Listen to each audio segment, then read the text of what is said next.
ஆகவே இந்த காலை வேளையிலும் கூட கர்த்தர் நம்மோடு கூட இடைப்பட்டு பேசுவாராம். கர்த்தருடைய பரிசுத்த நாமத்துக்கு மகிமை உண்டாவதாக. நம்முடைய தியானத்திற்காக யோபுவின் புஸ்தகம் 35ஆம் அதிகாரம் 30ஆம் வசனம். 34ஆம் அதிகாரம் 30ஆம் வசனம்.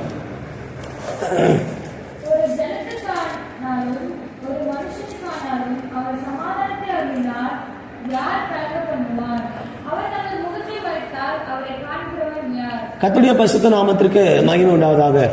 யோபு என்னும் ஒரு உத்தமனுக்கு சொல்லப்பட்டதான வார்த்தைகளை நாம் அங்கே வாசிக்க கேட்கிறோம். கர்த்தருடைய வசனம் அங்கே சொல்லப்பட்டிருக்கிறது. கர்த்தர் ஒரு மனுஷனுக்கு சமாதானத்தை அருளினால் அதற்கு கலங்கு செய்கிற மனிதன் யார்? கர்த்தர் ஒரு மனுஷனுக்கு சமாதானத்தை கட்டளையிடும் போது ஒரு மனிதனுக்கு கலங்க செய்ய முடியாது. இந்த உலகத்துல மனுஷங்க என்ன பண்றாங்க? சமாதானத்துக்காக எங்கேயோ அலையிறாங்க, திரிகிறாங்க, யாரையோ நாடுறாங்க. ஆனா வேதம் ஒரு காரியத்தை யோபுவின் புஸ்தகத்தில் வாசிக்கிறோம். கர்த்தர் தம்முடைய ஜனத்துக்கு சமாதானத்தை தருகிறவர். ஒரு ஜனத்துக்கானாலும் ஒரு மனுஷனுக்கானாலும் அவர் சமாதானத்தை அருளினால் கலங்க செய்கிறவன் யார்? கர்த்தர் ஒரு மனிதனுக்கு சமாதானத்தை தரும்போது, கர்த்தர் ஒரு சகோதரனுக்கோ சகோதரிக்கோ யாருக்கோ சமாதானத்தை கொடுக்கும்போது கலங்க செய்ய எந்த மனிதனுக்கும் அதிகாரம் இல்லை, எந்த வல்லமைக்கும் அதிகாரம் இல்லை. நீங்க நம்முடைய வாழ்க்கையில் எவ்வளவு கலக்கங்கள் இருக்குது, எவ்வளவு கண்ணீர்கள் இருக்குது. காரணம் என்ன? நாம் தேவ சமாதானத்தினாலே இன்னும் நிரப்பப்படவில்லை. எங்க சொல்லப்பட்டிருக்கிறது, ஒரு ஜனமானாலும் ஒரு மனுஷனானாலும் கர்த்தர் தரும் சமாதானம். இந்த வருஷத்துல கர்த்தர் நம்மை சமாதானமுள்ள தாவரங்களிலே வரைத்து நம்மை நடத்துவாராக. இந்த உலகத்துல பாருங்க, எங்க பார்த்தாலும் யுத்தம் நடந்து கொண்டிருக்கிறது. கொலைகள், கொள்ளைகள், கற்பழிப்புகள், இப்படி சமாதானத்தை தேடி ஜனங்கள் அலைந்து கொண்டு ஓடிக்கொண்டிருக்கிறாங்க. இந்த நியூ இயர் அன்னைக்கு நிறைய ஜனங்களை பார்க்கிறோம், குடித்து வெறித்து ஏதேதோ செய்து சமாதானத்துக்காக அவங்க என்னென்னோ உலகத்தின் பிரகாரமாக போறாங்க. ஆனா கர்த்தருடைய பிள்ளைகளுக்கு சமாதானம் எங்கே இருக்கிறது? கர்த்தருடைய பிள்ளைகளுக்கு சமாதானம் எங்கே இருந்து வருகிறது? அது கர்த்தர் தரும் சமாதானம். ஒரு ஜனத்துக்கானாலும் ஒரு மனுஷனுக்கானாலும் அவர் சமாதானத்தை அருளினால் கலங்க செய்பவன் யார்? இன்னைக்கு நமக்குள்ள கலங்க செய்கிற வல்லமை யாரு? கலங்க செய்கிறது மனுஷனா? கலங்க செய்கிறது பிசாசா? கலங்க செய்கிறது உலகமா? கலங்க செய்கிறது நமக்கு விரோதமா இருக்கிறதான சூழ்நிலையா? ஒன்று தெரிந்து கொள்ளுங்க, எப்பேற்பட்ட கலக்கமான சூழ்நிலை இருந்தாலும் அது நடுவில் நமக்கு சமாதானத்தை தருகிற தேவன் இருந்தால் அந்த கலக்கம் நம்மை ஒன்றும் செய்யாது. கலக்கம் இருக்குது, ஆனா அந்த கலக்கம் நம்மை ஒன்றும் செய்யாது. வசனம் சொல்லியிருக்கிறது, கலங்க பண்ணுபவன் யார்? அவர் தமது முகத்தை மறைத்தால் அவரை காண்கிறவன் யார்? நீங்க நம்மளை கலங்க பண்ணுகிறது என்ன? சில கடன் பிரச்சனை கலங்க செய்யுது, அதனால சமாதானம் இல்லை. சில வியாதி கலங்க பண்ணுது, அதனால சமாதானம் இல்லை. சில பிள்ளைகளுக்கு குறித்தான யோசனைகள் வருது, கலங்க பண்ணுது, அதனால சமாதானம் இல்லை.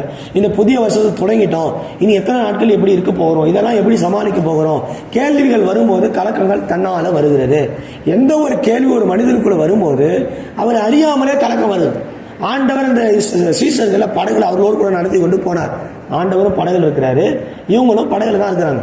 ஆனா காற்றும் கொந்தளிப்பும் வரும்போது அவங்க அவிசுவாசத்தில் சமாதானத்தில் இருந்து அவர்கள் கலக்கம் அடைந்து என்ன செய்தாங்கன்னா, ஆண்டவரே நாங்கள் மடிந்து போவது உமக்கு கவலை இல்லையா? ஆண்டவர் கூட இருக்கிறாரு, ஆனா அவருக்குள்ள என்ன வந்துச்சு?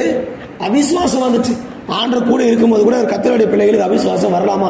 இன்னைக்கு நிறைய பேர் குடும்பங்களுக்குள்ள என்ன வருது? அவிசுவாசமான சூழ்நிலைகள் வருகிறது. நம்மை அறியாமலே சூழ்நிலைகள் வரும்போது, போராட்டங்கள் வரும்போது நாம் கலக்கம் அடைகிறோம். ஆனால் வேதம் ஒரு காரியத்தை சொல்லுகிறது, நம்மை கலங்க செய்பவன் யார்? சத்ரு ஒருபோதும் நம்மை கலங்க செய்து விட முடியாது. உலகம் நம்மை ஒருபோதும் கலங்க செய்து விட முடியாது. லூக்காவின் புஸ்தகம் 8ஆம் அதிகாரத்தை வாசிக்கும் போது 23ஆம் வசனம்.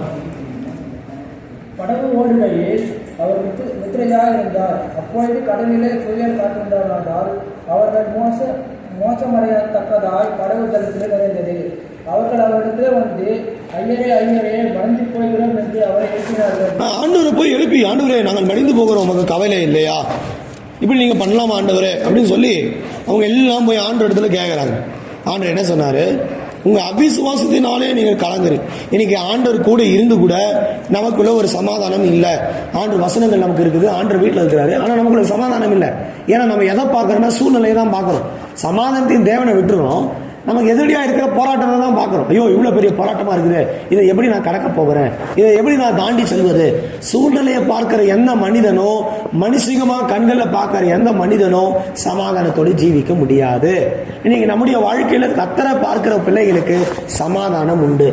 எந்த சூழ்நிலை வந்தாலும் இந்த வருஷம் முழுவதும் நாம் யாரை பார்க்கணும்னா, நமக்கு முன்னே செல்கிற கர்த்தரை பார்க்க வேண்டுமே தவிர நமக்கு விரோதமாக இருக்கிற சூழ்நிலைகளை பார்க்கவே கூடாது. அப்போ நான் எப்படி என்ன பண்ணுறது, கண்ணை மூடிக்கிட்டுமா அப்படின்னு கேட்குறீங்கன்னா அப்படி அல்ல. சூழ்நிலை வந்துட்டு அது நேராக கொண்டு வந்து எங்கே வச்சிடணும்னா தேவ சமூகத்தில் வச்சிடணும். ஆண்டவரே இந்த சூழ்நிலை என்னால் சமாளிக்க முடியல. இந்த சீசர்கள் படகுல இருந்தாங்க, சீசரோடு கூட யாரும் இருக்கிறா, ஆண்டவரும் படகுல இருக்கார். அப்போ ஆண்டவர் படகுல இருந்தாருன்னா ஒரு மனிதனுக்கு கலக்கம் வரலாமா? நீங்கள் நம்மோட கர்த்தர் வாக்கு பண்ணியிருக்காரு, நான் உனக்கு பலன் கொடுப்பேன், நான் உனக்கு சமாதானம் தருவேன், நான் உன்னை ஆசீர்வதிப்பேன். ஆனால் வாக்கு பண்ணினாரு, ஆனால் நமக்குள்ள இன்னும் அந்த கலக்கம் மாறலையே, இன்னும் அந்த கண்ணீர் மாறலையே. ஏன் மாறலை? நமக்குள்ள இருக்கிற அவிசுவாசமான சூழ்நிலைகள். இன்னைக்கு நம்ம மாம்ச கண்ணத்துல தான் எல்லாத்தையும் பார்க்கிறோமே தவிர ஆவிக்குரிய கண்களை பார்க்கறதே இல்லை. அவங்க என்ன யோசிச்சிருக்கணும், ஆண்டவன் நம்ம ஊருக்கு கொடுக்குறாரு, எவ்வளோ பெரியவர், அவர் போய் நம்ம விட்டு விடுவாரான்னு யோசிச்சிருக்கணும். ஆனால் அவங்க அதை யோசிக்கல. படகு இப்படி ஆடுது, காற்று இப்படி அடிக்குது, சூழ்நிலை இப்படி மாறுது, நாம் எல்லாம் மடிய போகிறோம், நாம் நிச்சயமா சாகத்தான் போறோன்னு ஒரு தவறான அவிசுவாசத்தின் இடத்துக்கு வந்தாங்க. அப்படிப்பட்ட ஜனத்துக்கு தான் கர்த்தர் சொல்றாரு, அந்த வசனம் அழகா சொல்லப்பட்டுகிறது, உங்கள் விசுவாசம் எங்கே? ஒரு மனிதனுக்கு கலக்கம் வருவதற்கான காரணம் என்ன? அவிசுவாசங்கள். நமக்கு சூழ்நிலைகள் மாறும்போது சூழ்நிலையை பார்த்தால் கலக்கம் வரும், பலவீனம் வரும், பயங்கள் வரும், நமக்குள்ள ஒரு ஜெயஜீவியம் வராது. நீங்க சமாதானம் கெட்டு போது காரணமே கலக்கம் அடைவதுதான். கலங்க செய்கிறவன் யார்? உங்களை கலங்க பண்றது எது? சூழ்நிலையா? கர்த்தர் இந்த நாள் அந்த சூழ்நிலையிலிருந்து வெளியே கொண்டு வரும்படியாக விரும்புகிறார். நீங்க நிறைய பேர் என்ன சொல்றாங்க, ஃபர்ஸ்ட் என் சூழ்நிலை எனக்கு தான் தெரியும், உங்களுக்கு ஒன்றும் தெரியாது, நீங்க ஜெபம் பண்ணலாம், என்னால் அதுலேருந்து வெளியே வர முடியல. நம்ம கர்த்தருடைய பிள்ளைகள் ரட்சிக்கப்பட்டிருக்கிறோம், எதை கண்டும் கலங்கக்கூடாது. வசனம் சொல்றது, கலங்காதே திகையாதே நான் உன் தேவன். நீங்க அப்படித்தானே வாசிக்கிறோம்.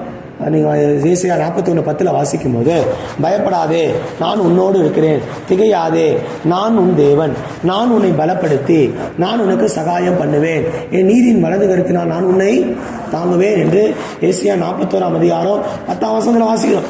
கர்த்தர் ஒரு மனிதனோடு கூட இருக்கிறான்னு விசுவாசம் வந்துட்டா அங்கே கலக்கத்துக்கு இடமே இல்லை. பிரச்சனையே என்னன்னா, கர்த்தர் நம்மோடு கூட இல்லைன்ற கேள்வி வரும்போது தான் கலக்கம் உள்ள வருது, சமாதானம் கெட்டு போகிறது. எவ்வளோ நாள் இந்த ஜனம் பாருங்க, ஆண்டோட கூட இருக்கிறாங்க, அற்புதத்தை பார்த்தாங்க, உயிரோடு எழுப்புறதை பார்த்தாங்க, 5 அப்பம் 2 மீன் 5000 பேர் கொடுக்கறதெல்லாம் பார்த்தாங்க. ஆனால் என்ன வரலன்னா, சூழ்நிலை வரும்போது விசுவாசம் வரல. நல்லா இருக்கும்போது விசுவாசம் வரும், கர்த்தர் தரும்போது விசுவாசம் இருக்கும், கர்த்தர் எல்லாத்தையும் நமக்கு கொடுக்கும்போது விசுவாசம் இருக்கும், எல்லாம் நம்புவோம். ஆனால் இல்லாமல் இருக்கும்போது நமக்கு விசுவாசம் வருகிறதா? சூழ்நிலைகள் மாறும்போது நமக்கு விசுவாசம் வருகிறதா? ஆண்டவரை பார்த்து என்ன கேட்டார்னா, உங்கள் விசுவாசம் எங்கே? ஒரு மனிதனுக்கு விசுவாசம் உண்டானால்தான் சமாதானம் உண்டாகும். எனக்கு நிறைய பேருக்குள்ள இருக்கிற பிரச்சனையே கலக்கம் அடைவது காரணம் அவிசுவாசமான சூழ்நிலை. யோசுவா கூட ஒரு அவிசுவாசமான பலவீனமான மனிதனாக காணப்பட்டார். யோசுவா 1:9 வாசிக்கும் போது ஆண்டவர் என்ன சொல்லுகிறார்? பலம் கொண்டு திடமனதாயிரு, கலங்காதே திகையாதே. அவனுக்கு என்ன வாக்கு கொடுறாரு? வாசிங்க. யோசுவா 1:9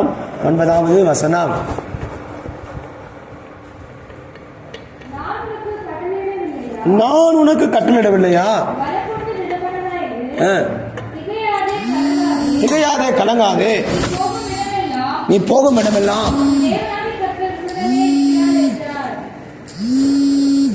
யார் இருக்கிறா? நீ படகுல போன ஆண்டவர் விட்டுவாரா? நீ சூழ்நிலை தண்ணியில போயிட்டு ஆண்டவர் அமர்ந்து பண்ணி விட்டுவாரா? ஆண்டவர் சொல்ற, நீ என்ன பண்ணாத, கலங்காத, திகையாத, பயப்படாத, கலங்காத, ஏன்னா நான் மோசேயோடு இருந்தது போல நான் உன்னோடு கூட இருக்கிறேன், நான் உன்னை விட்டு விலகுவதும் இல்லை, உன்னை கைவிடுவதும் இல்லை என்று யோசுவா 1:5 அவனுக்கு சொல்லப்பட்டது. அவனுக்கு ஒரு பயம் வருது, எப்படி நான் நடக்க போறேன்னு தெரியல. இன்னைக்கு நமக்குள்ள ஒரு பயம் இருக்குது, இந்த சூழ்நிலை பார்த்து பயப்படுறோம். இது வரைக்கும் நடத்தி வந்தாரு, இனி எப்படி நடத்த போறான்னு தெரியல, காரியங்கள் வேற மாதிரி இருக்குது, கையை மீறி போகிறது, இது எல்லாம் சிந்திக்கிறோம். ஆனால் யோசுவா சொல்ற, நீ கலங்காத, நீ திகையாத. நீ போகிற இடமெல்லாம் உன்னோடு யார் வராருன்னா உன் தேவனாகிய கர்த்தர். இந்த வருஷத்துல நீங்க போகிற இடமெல்லாம் காற்று அடிக்கலாம், புயல் அடிக்கலாம், கலக்கம் வரலாம், பலவீனம் வரலாம், சூழ்நிலை வரலாம். ஆனா உங்களோடு கூட எல்லா சூழ்நிலை வருகிறவர் இருக்கிறார். அவர் தான் நம்முடைய தேவன். அவருக்கு ஒரு நாமம் உண்டு, சமாதான பிரபு. ஏசாயா 9:6 வாசிக்கும் போது அவர் ஆலோசனை கர்த்தர், அவர் வல்லமுள்ள தேவன், அவர் நித்திய பிதா, அவர் சமாதான பிரபு என்று சொல்லப்பட்டிருக்கிறது. நம்முடைய தேவனுக்கு ஒரு நாமம் இருக்கிறது, அது சமாதான பிரபு என்னும் நாமம். அது யோசுவாக்கு சொல்றாரு, நீ கலங்காத, நீ திகையாத, நீ பயப்படாத, பலம் கொண்டு தினமனதா இரு. இன்னைக்கு நமக்கு பலம் கொண்டு தினமனது இருக்குதா? கலக்கமான மனது இருக்குதா? இல்ல பலமான ஒரு திட மனது இருக்குதா? திட மனதா இருக்கணும். கர்த்தருடைய பிள்ளைகள் பலவீனமான மனது இருக்கக்கூடாது, நல்ல ஒரு திடமனதாக இருக்கணும். திடமனதாக இருந்து கர்த்தருக்கு காத்திரு, அவர் உன் இருதயத்தின் நினைவுகள் எல்லாம் உனக்கு வேண்டுதெல்லாம் அருள் செய்வார் என்று வேதம் சொல்லப்பட்டிருக்கிறது. திடமனதாக இருந்து கர்த்தருக்கே காத்திரு, கர்த்தர் காரியங்களை வாய்க்க பண்ணுவான். ஒரு கர்த்தருடைய பிள்ளைகளுடைய மனது என்பது கர்த்தரை மாத்திரம் சார்ந்திருக்கிற மனதாக இருக்கணும். அது வரைக்கும் மோசையை சார்ந்திருந்தாங்க. அது வரைக்கும் ஜனங்கள்லாம் மோசை எப்படி நடத்துறான்னு சார்ந்திருந்த காலம். இப்போ மோசை போயிட்டாரு. இப்போ நம்ம எப்படி நடக்க போறோம்னு தெரியல. மோசே வனாந்தரத்தில் 40 வருஷம் நடத்தி வந்துட்டாரு, இறந்து போயிட்டாரு, எடுத்துட்டாரு ஆண்டவர். இப்போ மோசேக்கு அடுத்து யார் நடத்த போறது, எப்படி நாம போவது தெரியல. இனி நமக்கும் புரியல, எப்படி நடக்கிறதுன்னு தெரியல, எப்படி போறதுன்னு தெரியல. வாக்குத்தத்தம் இருக்குது, வார்த்தைகள் இருக்குது, ஆனா சுதந்திரிக்கிறதுக்கான வழியே இல்லை. படகுல இவங்க போறாங்க, கூட ஆண்டவர் இருக்கிறாரு, ஆனா அவங்களுக்கு வழியே புரியல. எப்படி போய் கரை சேர போறோம், நீ நம்முடைய மனதில் எப்படி கரை சேருவது, எப்படி கல்லைகளை சேருவது என்ற கேள்விகள் இருக்கலாம். ஆனா கர்த்தர் சொல்றாரு, நீ கலங்காத, திகையாத, பலம் கொண்டு திடமனதா இரு. நீ போகிற இடமெல்லாம் யார் வருகிறார்களோட உன் தேவனாகிய கர்த்தர். நம்மோட யார் வராராம்? நம்முடைய தேவனாகிய கர்த்தர் நம்மோடு கூட வருகிறார். அவர் வரும்போது நமக்கு பயம் வராது, அவர் வரும்போது நமக்கு திகைப்பு வராது, அவர் நமக்கு வரும்போது பலவீனம் வராது, நாம் அதை ஜெயிக்கலாம். இதுக்கு காரணம் நமக்குள்ள ஒரு விசுவாசம் வேண்டும். அந்த ஜனங்களுக்கு விசுவாசம் இல்லை, அதை கர்த்தர் அவங்க விசுவாசத்தை உறுதிப்படுத்துறார். இந்த கால வேளையில் நம்முடைய விசுவாசத்தை கர்த்தர் உறுதிப்படுத்த விரும்புகிறார். விசுவாசம் இல்லைன்னா சமாதானம் உண்டாகாது. விசுவாசமும் சமாதானமும் ஒன்றோடு ஒன்று சம்பந்தப்பட்டிருக்கிறது. ஒரு மனிதன் எப்போ விசுவாசிக்கிறானோ அப்பதான் கலக்கமான மனது மாறும். எப்போது விசுவாசிக்கிறான் அவன் பயங்கள் நீங்கும். எப்போது விசுவாசிக்கிறானோ அப்போது சமாதானத்தின் வாசல்கள் திறக்கப்படும். லூக்காவிலே வாசிக்கும் போது 8ஆம் அதிகாரத்தில் 25ஆம் வசனத்தை வாசிக்கும் போது 8:25 அவர் அவர்களை நோக்கி, உங்கள் விசுவாசம் எங்கே என்றார். அவர்கள் பயந்து ஆச்சரியப்பட்டு, இவர் யாரோ காற்றுக்கு ஜலத்திற்கும் கட்டளையிடுகிறார், அவைகளும் இவருக்கு கீழ்ப்படுகிறது. காற்றுக்கும் கடலுக்கும் இவர் கட்டளை கொடுக்கிறாரு. நீங்க நினைக்கிறீங்க இந்த பிரச்சனை எப்படி சரியாயிடும்? காற்றுக்கு போய் யாராவது கட்டளை கொடுக்க முடியுமா? இல்லை கடலுக்கு போய் ஏதாவது கட்டளை கொடுக்க முடியுமா? காற்று பாருங்க, எந்த திசையிலேருந்து வருதுன்னு தெரியுமா? காற்று நீங்கள் பாருங்க, எந்த திசையில் வருது யாரை கண்டுபிடிக்க முடியுமா? நீதிமொழிகளை சொல்லியிருக்குது எப்படி போகுதுன்னு. ஆனால் நீங்கள் காற்று யாராவது பார்க்க முடியுமா? சொல்லுங்க. காற்றை கண்களால் நான் பார்ப்பேன், எந்த திசையிலேருந்து வருது, எப்படி போகுது என்னால் பார்க்க முடியுமா? முடியாது. பிசாசுடைய தந்திரம் அதே போலதான், எந்த திசையிலிருந்து வருவான், எப்படி வருவான் என்று தெரியாது. ஆனா குடும்பங்களுக்குள்ள பாழாக்கும்படி போராட்டங்களை கொண்டு வருகிறான். நம்ம அறிவுக்கே தெரியல எப்படி வந்துச்சு இந்த பிரச்சனை, எதனால இந்த பிரச்சனை, எதுவுமே நமக்கு புரியாது. ஒரு காற்றை போன்று பிசாசானவன் வருகிறான். இரண்டாவது, கடல் அலைகளை போல சீர்கிறது. அலை பாருங்க ஒரே போல இருக்காது, திடீர்னு அமைதியா இருக்கும், திடீர்னு கொந்தளிக்கும். பிசாசம் பல குடும்பங்களில் கொஞ்சம் அமைதியா இருக்கிற குடும்பங்களை திடீர்னு அமைதியா இருக்குது, திடீர்னு பார்த்தா கொந்தளிக்குது. இதுக்கு காரணங்கள் என்ன? நீங்க பல குடும்பங்களை பிசாசன கொந்தளிப்பை கொண்டு வருகிறான். அவனுடைய வேலையே ஒரு குடும்பத்தை சமாதானமா இருக்க விடவே மாட்டான். குறிப்பாக ஜெபிக்கிறவங்க, கர்த்தருக்காக வாழணும்னு நினைக்கிறவங்க, விசுவாசத்தில் நடக்கணும்னு நினைக்கிறவங்க, கர்த்தரோடுக்குள்ள உறவில் இருக்கிறவங்கள தான் இவன் சந்திக்கிறான். அவன் பாருங்க, அந்த படகுல ஆண்டு இருக்கும் போது கொந்தளிப்பு வரலாமா? ஆண்டு இருக்கும் போது காற்று வரலாமா? நமக்கு என்ன கேள்வி? ஆண்டு என் கூட இருக்கிறாரு, என்னை நடத்துறேன்னு சொல்றாரு, எனக்கு போய் எதுக்கு இந்த சூழ்நிலை? நான் ஜெபிக்கிறேன், நான் உபாசிக்கிறேன், இதெல்லாம் செய்யறேனே, ஆண்டு என் கூட தான் இருக்கிறனா வாக்கு பண்றாரு, ஆனா எனக்கு ஏன் இந்த சூழ்நிலை அப்படி நாம சொல்றோம். நம்ம பலருக்கு என்ன கேள்வினா, ஆண்டு வாக்கு பண்ணியிருக்கிறாரு, சொல்றாரு, விசுவாசிக்கிறேன், ஜெபிக்கிறேன், ஆனா எனக்கு ஏன் இந்த சூழ்நிலை, என் பிள்ளைகளுக்கு எதுக்கு இந்த சூழ்நிலைன்னு நமக்கு கேள்வி பெரிதாக இருக்கிறது. ஆனா வசனம் சொல்லுகிறது, தேவன் ஒரு மனிதன் கூட, ஒரு மனுஷனோடு தேவன் எவ்வளவு அதிகமா இருக்கிறாரோ அவ்வளவு அதிகமா பிசாசானவன் போராடுகிறான். ஒரு மனிதன் சாத்தான் சபையிலிருந்து ஒரு சாட்சி கொடுக்குறார். எல்லாரும் மொபைலில் யூடியூப் இருக்குது. சாட்டனிக் சர்ச்சில் இருந்து வெளியே வந்ததான இமானுவேல் ஆமோஸ் என்ற ஒரு மனிதன் சாட்சி கொடுக்குறார். நீங்கள் அதை பாருங்கள். அந்த சாத்தான் சபையில் இருக்க லூசிஃபரின் விழுந்து போன ஆவிக்கு ஒரு சபை இருக்குது. நிழல் உலகத்தில் மறைமுகமாக அந்த சபை இருக்குது. எப்படி ஜெபிக்கிறவங்களை தாக்குறது, எப்படி ஊழியக்காரர்களை தாக்குவது, இதுக்கெல்லாம் அவங்க கூட்டம் கூடி அதுக்காக ஒரு ஆயத்தம் பண்ணி அதுக்கு ஆவிகளை அனுப்பி அந்த குடும்பங்களை அந்த பிள்ளைகளை எப்படி ஜெபிக்கலாம், சபை நடத்தும் போது சபையில் இருக்கிற விசுவாசிகளை குழப்பம் உண்டாக்குறது, ஊழியக்காரர் மேலே கசப்பு உண்டாக்குறது, சபைக்குள்ள பிரிவினை உண்டாக்குறது, குழந்தைகளை அழ வைக்கிறது, குழந்தைகளை கட்டுப்பாடுகளை கொண்டு வராமல் ஏதாவது ஒன்று செய்கிறது, ஜப நேரங்களை ஜெபிக்கூடாமல் பண்ணுவது, வேதம் வாசிக்கூடாமல் பண்ணுவது, அவிசுவாசமான சூழ்நிலையை கொண்டு வருவது, இது எல்லாமே அந்த ஆவிகள் மறைமுகமாக இந்த உலகத்தின் மேல் ஆளுகை செய்யுது. இது நீங்கள் மாம்சிக பிரகாரமான உங்களுக்கு புரியாது. ஆனால் ஆவிக்குரிய கண்ணுகளில் பார்த்தா அப்படி ஒன்று இருக்குதுன்றத புரிஞ்சிக்க முடியும். ஆக்சிடென்ட் வர வைக்கிறது, தவறான பழக்க வழக்கங்களை கொண்டு போகிறது, பாவம் செய்ய வைக்கிறது, பயங்களை கொண்டு வர்றது, மரணங்களை கொண்டு வர்றது, தற்கொலைகளை கொண்டு வர்றது, இது எல்லாமே அந்த ஆவிகளை எழுப்பி இந்த லூசிஃபரின் சாத்தானின் வல்லமைகள் செய்கிறது என்பதை அந்த கூட்டத்திலிருந்து வெளியே வந்து ரட்சிக்கப்பட்ட ஒரு மனிதன் தன் வாயினாலே சொன்ன சாட்சிகள் இருக்கிறது உண்மையாகவே. அப்ப பிசாசு யாரை கை வைக்கிறான்னா தேவனோடு உறவில் இருக்கிறவங்களை. யோசுவா 1:5 சொல்லப்பட்டிருக்கிறது, நான் உன்னை விட்டு விலகல, உன்னை கைவிடுவதில்லைன்னு சொல்றாரு. கர்த்தர் கூட இருக்கிறேன்னு சொல்றாரு. ஆனா அவனுக்குள்ள என்ன உண்டாகுது? பயமும் கலக்கம் உண்டாகுது. ஆண்டவர் கூட இருந்தும் சில நேரங்களே நமக்கு பயம் உண்டாகிறது. அதுக்கு காரணம் ஒண்ணுதான், ஆண்டவர் நம்மோடு இருப்பதை காட்டிலும் பிசாசங்கள் அதிகமாய் நம்மை போராடி கொண்டே இருக்கிறான்.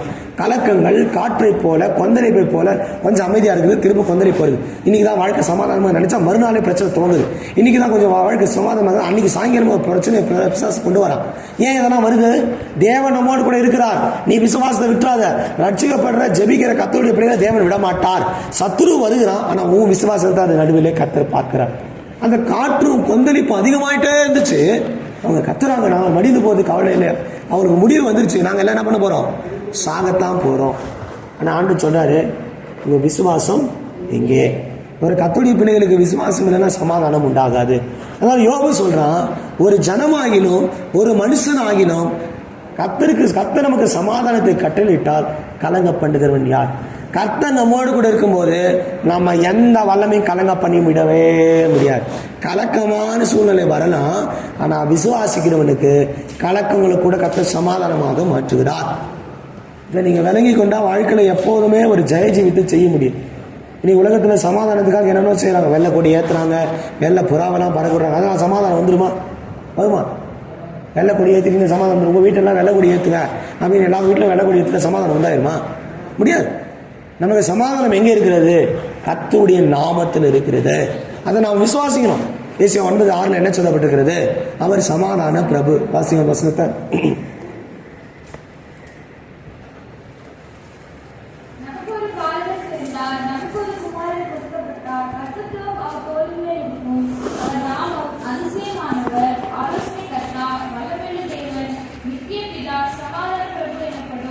இந்த வருஷத்துல தேவன் நமக்கு ஒரு நல்ல சமாதான காரணராக, சமாதான பிரபுவாக, பிரின்ஸ் ஆஃப் பீஸாக நம்மை நடத்த வல்லமையுள்ளவராக இருக்கிறார்.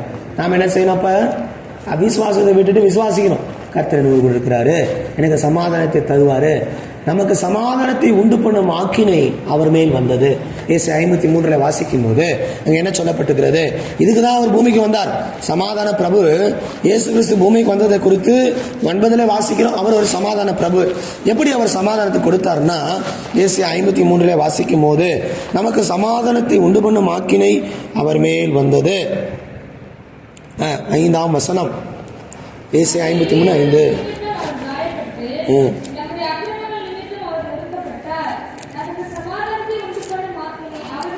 நமக்கு சமாதானத்தை உண்டு பண்ணவே அவர் சிலுவைக்கு போனார். இன்னைக்கு நாம சமாதானம் இல்லை, இது இல்லை, கலக்கமா இருக்குது, கண்ணீரா இருக்குது, துக்கமா இருக்குது, இதெல்லாம் சொல்றோம்.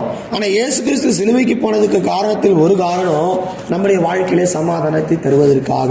இன்னைக்கு நிறைய குடும்பங்கள்ல சமாதானம் இல்லை, ஆனா கர்த்தர் சொல்றாரு, உனக்கு நான் சமாதானத்தை தருவேன். அவர் யெகோவா ஷாலோம். ஷாலோம் என்றால் சமாதானம். நம்முடைய தேவன் சமாதான காரணர். பிலிப்பியரில் வாசிக்கும் போது அங்கே என்ன வாசிக்கிறோம்? ஒரு பக்தருடைய பிள்ளைகள் கவலைகள் வரும்போது, கலக்கங்கள் வரும்போது அவர்கள் எப்படி சமாதானத்துக்குள்ளாய் வருவது? பிலிப்பியர் 4ஆம் அதிகாரத்தை வாசிக்கும் போது 6ஆம் வசனத்தை வாசித்தால் அங்கே என்ன சொல்லப்பட்டிருக்கிறது? பிலிப்பியர் 4:6. நீங்கள் ஒன்றுக்கும் கவலைப்படாமல் எல்லாவற்றையும் குறித்து உங்கள் விண்ணப்பங்களை சோத்திரத்தோடு கூடிய ஜெபத்தினாலும் வேண்டுதனாலும் தேவனுக்கு தெரியப்படுத்துங்கள். அப்போது எல்லா புத்திக்கும் மேலான தேவ சமாதானம் உங்கள் உள்ளங்களையும் உங்கள் சிந்தனைகளையும் கிறிஸ்துவுக்குள்ளாக காத்துக்கொள்ளும். எப்படி உங்களுக்கு சமாதானம் வரும்? உங்கள் மனதில் உங்கள் சிந்தையில் இப்போ சமாதானம் இல்லை. அது எப்படி சமாதானம் உள்ளதாக மாற்றுறது? ஆண்டு சொல்ல உன் கவலையெல்லாம் எங்கே கொண்டு வா. அவர் விசாரிக்கிறவர். பிரச்சனை என்னன்னா நம்ம விசாரிக்க ஆள் இல்லை, நம்ம கேட்க ஆள் இல்லை, சமாதானம் கெட்டு போகுது. விசாரிக்க ஆள் இல்லைன்னு சொன்ன உடனே சமாதானம் கெட்டு போச்சு. அவங்க விசாரிப்பாங்கன்னு நினச்சா விசாரிக்கல, அவங்க என் பேரை போடுவாங்கன்னு நினச்சா போடலை, என்னை கேட்பாங்கன்னு நினச்சி கேட்கல, என்னை கொண்டு வந்து வைப்பாங்க. இதெல்லாம் வரும்போது என்ன நடக்குது? தேவனோட உள்ள சமாதானம் முறியுது, சபையோட உள்ள சமாதானம் முறியுது. ஏன்? நம்மளை விசாரிக்கல, அவங்க கூப்பிடல, அவங்க வைக்கல, அவங்க இப்படி நம்மை தவறான காரியங்களை கொண்டு வரதுனால தான் கவலைகள் சமாதானத்தை கெடுக்கிறது. சீசர்களோட ஆண்டவர் படகுல இருக்கிறாரு, ஆனா அவர்களுக்கு மனக்கலக்கம் உண்டானது காரணம் என்ன? அவிசுவாசம். இன்னைக்கு நமக்குள்ள கவலை வருவதற்கான காரணம் ஒன்று அவிசுவாசம். 2வது வசனம் சொல்லப்பட்டிருக்கிறது, நம்மை விசாரிப்பற்றதாக நினைத்து நம்மை நாமே நினைத்துக் கொள்கிறதான நினைவுகள். ஏசியால வாசிக்கும் போது, உன்னை நீ விசாரிப்பற்ற சியோன் என்று சொல்லாத. நீ நாம என்ன சொல்றோம்? என்னை விசாரிக்க ஆள் இல்லை. விசாரிப்பற்ற சியோன் யாரும் விசாரிக்கல, உன்னை யாரும் விசாரிக்க வேண்டாம், உன்னை யாரும் கேட்க வேண்டாம். வசனம் அவர் உன்னை விசாரிக்கிறவர் ஆனபடியால். நம்ம விசாரிக்கிறதுக்கு மனுஷன் தேவையில்லை. யார் விசாரிக்கிறாரு? முழு உலகத்தை படைச்சவர், வானத்தையும் பூமியை சிருஷ்டித்தவர், எல்லாவற்றுக்கும் அதிகாரம் உள்ளவர், பரலோகத்துக்கு பூமிக்கும் சர்வாதிகாரம் படைத்த தேவன் நம்மை விசாரிக்கிறார். அப்போ நம்ம எவ்வளோ பெரிய பாக்கியம் உள்ளவங்க யோசிச்சு பாருங்க. நாம் உலகத்தில் இருக்கிற அந்த அம்மா விசாரிக்கல, என்னை கூப்பிடல, என்னை கேட்கலன்னு உடனே சமாதானம் கெட்டு போகுது. உலகம் நம்ம விசாரிக்க வேண்டிய அவசியமே இல்லை. நம்ம விசாரிக்கிறதுக்கு நம்ம தேவன் இருக்கிறார். கவலைப்படுகிறதுனால ஒரு முழத்தை கூட்டவோ ஒரு முழத்தை குறைக்கவோ எந்த மனிதனாலும் முடியாது. உண்ணவும் ஒடுக்கவும் இருக்கிற என்ற போதும் என்ற மனது நமக்கு வேணும். தேவையில்லாத குழப்பங்கள் பயங்கள் வரும்போது நம்முடைய சமாதானம் கெட்டு போகிறது. குடும்பங்களில் கவலை வருவதற்கான காரணம் என்ன? கவலையை கர்த்தர் மேலே வைக்காம ஓ மேலே நீ போட்டுக்கிற. கர்த்தருடைய பிள்ளைகள் கவலை ஓ மேலே போடாத, அவரோட விசாரிக்கிற கவலை அவர் மேலே வை. வருத்தப்பட்டு பாரசுமுக நீங்கள் எல்லாரும் என்னிடத்தில் வாருங்கள், நான் உங்களுக்கு இளைப்பாறுதல் தருவேன். அவர் இளைப்பாறுதல் தருகிறவர். அதனால் நீங்கள் மனுஷனை நம்பி போகிறத விட உங்கள் தேவனை நம்பி சார்ந்திருங்க. கர்த்தர் ஒரு நாளும் உங்களை கைவிட மாட்டார். நீங்கள் வாசிக்கும் போது அவர் உங்களை விசாரிக்கிறவர் ஆனபடியால் கவலையெல்லாம் அவர் மேலே வைத்து விடுங்க.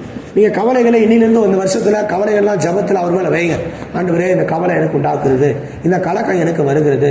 யோசுவா தான் செஞ்ச, ஆண்டவரே என்ன பண்ண போறேன்னு தெரியலையே, எனக்கு மிக கலக்கம் பயமா இருக்குது. ஆண்டு சொன்னாரு, பயப்படாத, கலங்காத, திகையாத, பலகொண்டு திடமனதாயிரு. நீ போகும் இடமெல்லாம் உன் தேவனாய் கர்த்தர் உன்னோடு கூட இருப்பான். இந்த வருஷம் நீ போகுமெல்லாம் உன்னோடு உன் தேவனாய் கர்த்தர் கூட இருக்கணும்னா நீ பயந்தா வேலைக்கு ஆகாது, நீ கலங்கினா வேலைக்கு ஆகாது, நீங்க திகைத்தா வேலைக்கு ஆகாது. நீங்க செய்ய வேண்டிய ஒரு காரியம் இருக்குது, என்னோடு என் தேவன் இருக்கிறார். அந்த விசுவாசத்துக்கு வரணும். நம்ம நினைக்கிறோம் யாரும் இல்லை, யாரும் இல்லைன்ற எண்ணம் வரும்போது தான், தனிமையை உணரும் போது தான் சமாதானம் கெட்டு போகுது. இன்னைக்கு நிறைய பேருக்கு கெட்டு போகுது. சமாதானத்துக்கு காரணம் என்ன? தனிமையோ, விசாரிக்க ஆள் இல்லை, நான் தனித்து விடப்பட்டிருக்கணும் எண்ணம் வரும்போது சமாதானம் கெட்டு போகுது. நம்ம கூட யார் இருக்கிறாங்களோ இல்லையோ, நம் தேவன் நம் பட்சத்தில் இருக்கிறார். மனுஷன் நமக்கு என்ன செய்வான்? எவ்வளோக்கு மனுஷன் தான் செய்ய முடியுமா? கொஞ்ச நேரம் ஆறுதல் சொல்லுவான், நீ அழுதுனா உன்னை பரியாசம் பண்ணுவான். அது பாரு, அழுதுட்டே இருக்குது பாரு, உன்னை பரியாசம் பண்ணுவான், நிந்திப்பான். ஆனால் நம்முடைய தேவன் நம்ம சமாதானத்தின் தேவன். பிலிப்பியர் 4 சொல்லப்பட்டிருக்கிறது, நீ கவலையெல்லாம் அவர் மேல வைத்தா எல்லா புத்திக்கும் எல்லா சிந்தைக்கும் மேலான தேவ சமாதானம் உங்கள் இருதயத்தையும் உங்கள் சிந்தையும் ஆளுகை செய்யும். கர்த்தருக்காக இயேசு கிறிஸ்துக்குள்ளாக அது காத்துக்கொள்ளும் என்று வாசிக்கிறோம். எல்லா புத்திக்கும் மேலான சமாதானம், உங்க புத்திக்கே எட்டாத சமாதானம், உங்க அறிவிக்கே எட்டாத சமாதானம். நீங்க நினைச்சே இருக்க மாட்டீங்க. ஜெபிச்சுட்டு வரும்போது ஒரு நல்ல இருதயத்தை சமாதானம் உண்டாகும். இப்போ நீங்கள் புறப்பட்டு போகிறீங்க, இந்த முதல் உபாச காலத்தில் நீங்கள் முடிச்சு புறப்படும் போது எல்லா புத்திக்கும் மேலான ஒரு சமாதானம் உங்கள் இருதயத்தை, உங்கள் சிந்தையை கிறிஸ்து இயேசுக்குள் காத்துக்கொள்ளும். காத்துக்கொள்ளும்னு அர்த்தம் என்ன? அதுக்கப்புறம் அந்த கலக்கத்துக்கு என் வேலை இல்லை, ஏன்னா கர்த்தர் அதை காத்துக்கொள்றார். இப்போ நீங்கள் எல்லாவற்றுக்கும் இருதயத்துக்கு என்ன பண்ணு? காவல் பண்ணு என்று வேதத்தில் வாசிக்கும். இருதயத்துக்கு என்ன பண்ணணுமா? காவல் பண்ணு. நீ ஜபம் பண்ணி ஆண்டவர் சமூகத்தில் விண்ணப்பம் பண்ணும்போது இருதயத்துக்கு ஒரு காவலை கர்த்தர் வைக்கிறார். அதுக்கப்புறம் அதே கலக்கம், அதே பிரச்சனை, அதே போராட்டம், அதே யோசனை, அதே பலவீனம் வராது. ஏன்னா உன் கவலை எல்லாம் யார் மேலே வச்சுட்ட? கர்த்தர் மேலே வைத்துட்ட. இப்போ இருதயத்தை எது காத்துக்கொள்ளும்னா, எல்லா புத்திக்கும் மேலான சமாதானம் நம்ம இருதயத்தை, நம்முடைய மனதை காத்துக்கொள்ளும். அது காத்துக்கொள்ளும் போது திரும்ப அந்த பிரச்சனைகளை பற்றி கவலை இல்லை, ஏன்னா கர்த்தர் ஒரு வேலி அங்கே போட்டுட்டார். திரும்ப அது உள்ள என்ன பண்ண போகிறது இல்லை, வராது. நீங்கள் நம்முடைய கவலைகள்லாம் எங்கே வைக்கிறோம்? கர்த்தர் மேலே வைக்கிறோமா? இந்த வருஷத்துல நீங்கள் கவலைகளை அவர் மேலே வச்சு பாருங்க, கர்த்தர் என்ன செய்கிறான்றதை நீங்கள் விளங்கிக் கொள்ள முடியும். எல்லா புத்திக்கும் என்ன அர்த்தம்? இந்த உலகத்தில் எந்த புத்திக்கும் அறிவுக்கும் எட்டாத ஒரு சமாதானம் அது. அதை நம்மளால கிரகிக்க முடியாது. இவங்க சொன்ன வார்த்தையில ஒரு சமாதானம் வருமா? யாருடைய வார்த்தையிலும் சமாதானம் உண்டாகாது. எல்லா புத்திக்கும் எந்த மனுஷனுடைய அறிவுக்கும் மேலானதுதான் கர்த்தர் தரும் சமாதானம். இதை நாம் பெற்றுக்கொள்ள வேண்டும். இரண்டாவது, நீங்க அதே பிலிப்பியர் 4ஆம் அதிகாரத்தை வாசிக்கும் போது 8ஆம் வசனம் 9ஆம் வசனத்தை வாசித்தால் அங்கே என்ன சொல்லப்பட்டிருக்கிறது?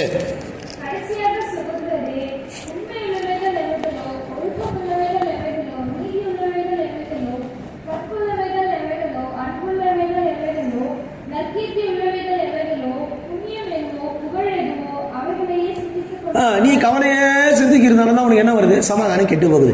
ஒரு கர்த்தருடைய பிள்ளை எதை சிந்திக்கணும்? அங்கே சொல்லப்பட்டிருக்கிறது முதல்ல உண்மை உள்ளவரை சிந்தி. எது உண்மை? உங்க கையில கொடுக்கப்பட்டிருக்கிற வசனம் தான் உண்மை.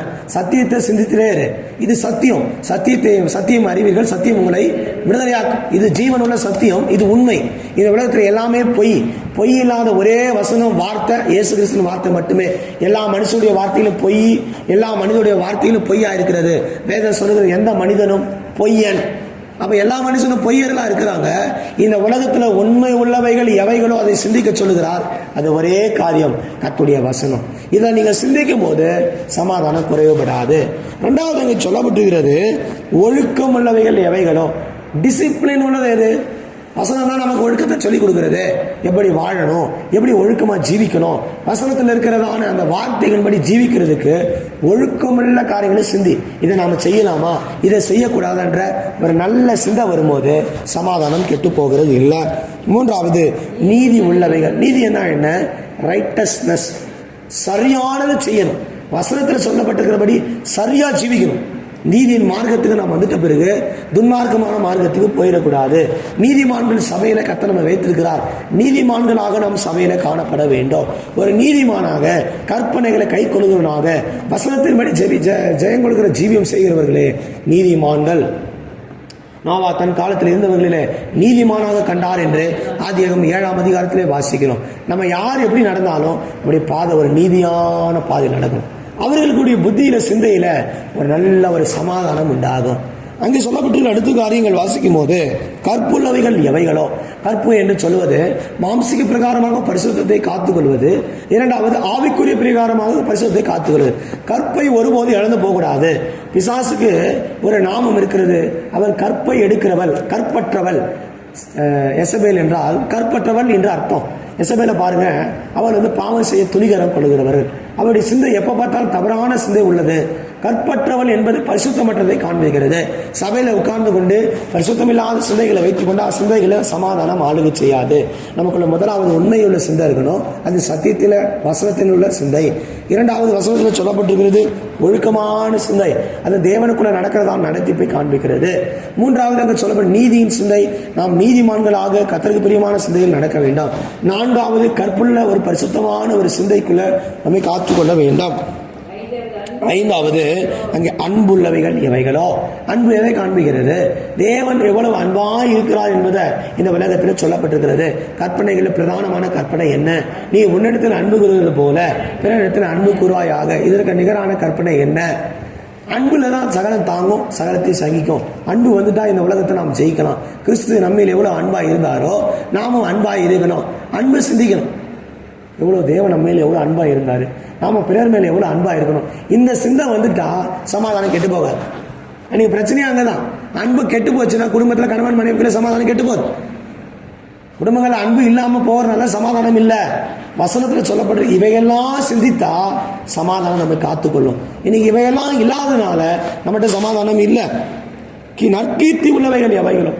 நற்கீர்த்தினா என்ற கர்த்தருக்கு உண்டாகும் புகழ்ச்சியான காரியங்கள், நல்ல சாட்சி உண்டாகிற காரியங்களை சிந்திக்கணும். இந்த காரியத்தை நான் செய்கிறேன், இது நல்ல கீர்த்தி உண்டாகுமா, கர்த்தருக்கு மகிமை உண்டாக செய்தா.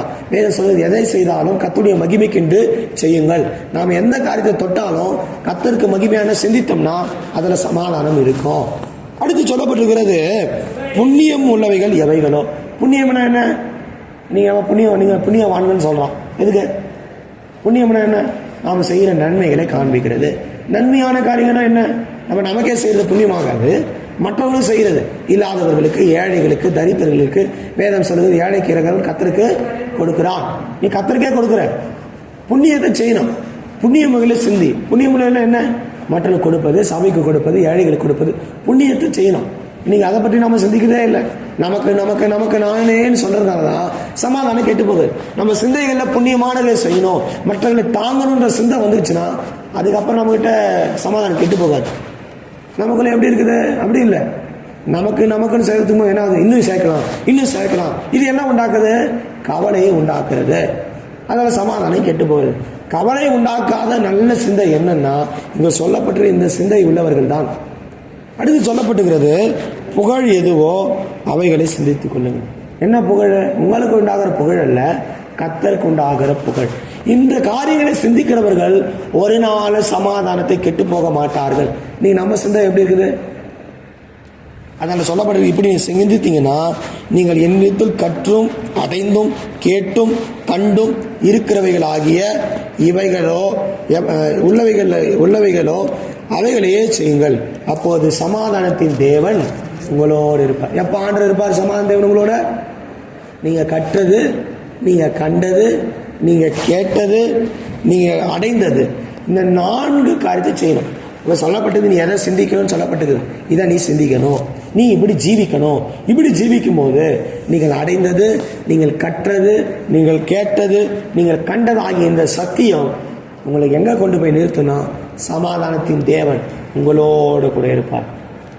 உங்களோட கூட சமாதான தேவன் வேணுமா? கவலைகளை விட்டுட்டு நாம எப்படி நடக்கணுன்றதை சிந்திங்க.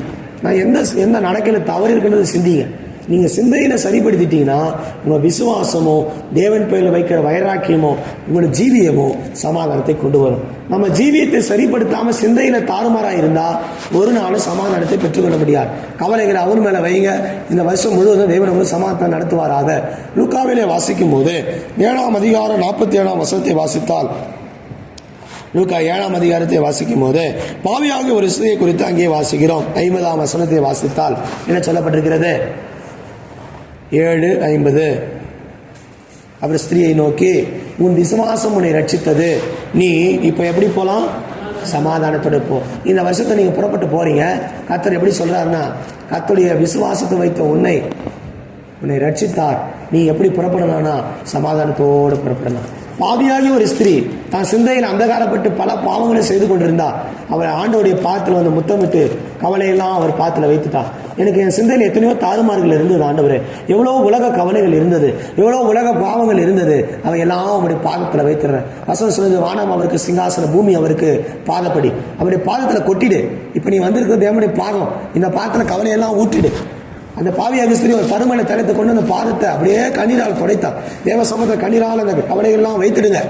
அவர் சொல்றார், உன் விசுவாசம் உன்னை ரட்சித்தது, நீ போகும்போது சமாதானத்தோட போ, சமாதானத்தின் தேவன் உங்களோடு கூட இருப்பார். நம்ம கவலைகளை அவர் மேல வச்சிடணும். அதை தான் வேதம் நமக்கு சொல்லுது. நல்ல சிந்தைக்குள்ள நாம் வந்துவிட வேண்டும். பிலிப்பில் சொல்லப்பட்டிருக்கிறது போல, உண்மை உள்ளவைகள் எவைகளோ, நற்கீர்த்தி உள்ளவைகள் எவைகளோ, நீதி உள்ளவைகள் எவைகளோ, ஒழுக்கம் உள்ளவைகள் எவைகளோ, தேவனுக்கு புகழ உண்டாக்குறவைகள் எவைகளோ, புண்ணியம் உண்டாக்குறவைகள் எவைகளோ, இவையெல்லாம் நாம் சிந்திக்கும் போது, அப்போது நாம் அடைந்தும் கேட்டும் நாம் கண்டும் இருக்கிறதான இந்த சத்திய வசனங்கள் எல்லா புத்திக்கும் மேலான, எல்லா சிந்தைக்கும் மேலான சமாதானத்தின் தேவன் உங்களோடு கூட இருப்பார். நீ போகிற இடமெல்லாம் உன்னோடு கூட இருப்பார். அதுதான் தேவனுடைய வாக்கு. அதே லூக்கா 8ஆம் அதிகாரத்தை வாசிக்கும் போது அங்கே என்ன வாசிக்கிறோம்? லூக்காவின் புஸ்தகம் 8ஆம் அதிகாரத்தை கவனிக்கும் போது 48ஆம் வசனத்தில் இன்னொரு வசனத்தை கூட நாம் வாசிக்கிறோம். வாசிங்க. அவர் அவரை பார்த்து, மகளே திடன் கொள், மகளே திடன் கொள், உன் விசுவாசம் உன்னை ரட்சித்தது, சமாதானத்தோட போ என்றார். நீ உன் விசுவாசம் உன்னை ரட்சித்தது. நீங்க இப்ப போகும்போது சமாதானத்தோடு போகலாம். உன் விசுவாசம் தான் உன்னை ரட்சிக்கும். இந்த ஜபத்துல நீங்க வந்துட்ட பிறகு, விண்ணப்பிச்சிட்ட பிறகு நீங்க விசுவாசம் இல்லாம போயிடக்கூடாது. திரும்பும் போது எனக்கு ஒரு விசுவாசத்தோடு திரும்புற ஆண்டவரே, நான் விசுவாசிக்கிறேன், என் கவலை எல்லாம் உங்களுடைய பாத்திர வைத்துட்டேன், நீங்க பார்த்து கொள்வீங்கன்ற விசுவாசத்தோடு திரும்புறேன். இப்படிப்பட்ட ஒரு எண்ணம் வரும்போது நமக்குள்ள என்ன உண்டாகும்னா விசுவாசத்தோடு புறப்படலாம். ஏன்னா சமாதானத்தின் தேவன் சொல்றாரு, நீ சமாதானத்தோடே போ, நீ போகிற இடமெல்லாம் உன் தேவனாய் கர்த்தர் உன்னோடு கூட வருகிறார். சமாதானத்தின் தேவன் உங்களோடு கூட இருப்பாராக. 12 வருடம் பெரும்பாடு இருந்தது அந்த பெண்ணுக்கு. ஒரே வேதனை. ஆனா அவ வசனத்தை தொட்ட மாத்திரத்துல சுகம் உண்டானது. அவனுக்கு சொல்லப்பட்ட வசனத்தை தான் வாசிக்கிறோம். என் மகளே, அவ யார் பிள்ளையா மாறிட்டா? ஆண்டோட பிள்ளையா மாறிட்டா. ஒரு காலத்துல பாவியான மகளு, கைவிடப்பட்டவள், வியாதி பலவீனம் இருந்த மகளு. ஆனா அவரை தொட்டு விசுவாசிக்கும் போது இப்ப அவள் மகளா மாறின பிறகு ஆண்டு சொல்றாரு, என் மகளே, உன் விசுவாசம் உன்னை ரட்சித்தது, நீ சமாதானத்தோடு போ. இன்னைக்கு நாம் எல்லாம் ஆண்டோடைய பிள்ளைங்க. அதான் நமக்கு ஒரு பயம் இல்லை. என் விசுவாசம் என்னை ரட்சித்திருக்கிறது, என்னை விடுவித்திருக்கிறது, நான் போகிறேன் சமாதானத்தோடு. 1 சாமுவேல் 1:17 வாசிக்கும் போது அங்கே அண்ணாலை குறித்து வாசிக்கிற தேவசமத்தில் ஜெபம் பண்ணி எனக்கு பிள்ளை இல்லை ஆண்டவரே என்று ஜெபித்து கொண்டிருந்தா. ஆனால் ஜெபம் பண்ணி விண்ணப்பம் முடிச்சு போகும்போது அவள் இனி துக்கமுகமாக இருக்கவில்லை. கர்த்தர் அவள் விசுவாசத்தை கண்டு அவளுக்கு சொல்றாரு, நீ சமாதானத்தோட போ. வாசிக்கிற வசனத்தை 1 சாமுவேல் 1:17.